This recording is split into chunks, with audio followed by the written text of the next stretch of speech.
मुझे तुझे सांत्वना के शब्द कहने पड़ रहे हैं कि स्त्री होने के नाते मैं समझ रही हूं तेरी पीड़ा क्या है, इस समय तेरे हृदय की दशा क्या है।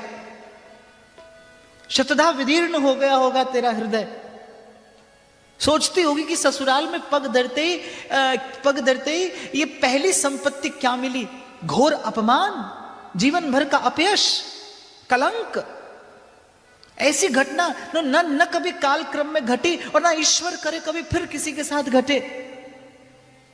मैं समझ रही हूं तेरे हृदय में इस समय क्या है, पर क्या करूं, मैं नहीं जानती विधाता क्या करना चाहता है मेरे साथ। प्रश्न सूचक दृष्टि से माता कुंती ने धर्मराज युधिष्ठिर की ओर देखा कि ये धर्मराज हैं, ये धर्म से च्युत कभी कोई बात नहीं कहते, ये जो कहते हैं वो सदा धर्म सम्मत होता है। महाराज युधिष्ठिर ने मुख नीचा किए और कहा कि किसी भी स्थिति में माता के वचन का लंघन करना यह संभव नहीं है, माता के वचन को तो रखना ही होगा।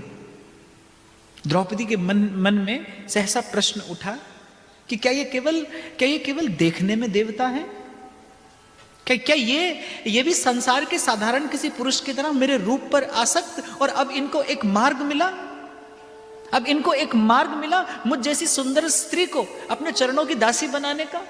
द्रौपदी के मन में ऐसे कितने प्रश्न उठ खड़े हुए, और क्यों ना उठते भाई, क्योंकि जो करने के लिए कहा जा रहा था वो किसी भी सुशीला सुसंस्कृता सभ्य नारी के लिए विचार करना भी संभव नहीं है, उसका अनुष्ठान कर लेना तो कैसे संभव होता।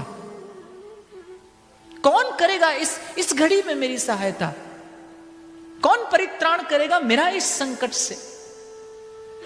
और भगवती प्रेरणा से महर्षि वेदव्यास उस ओर आ निकले।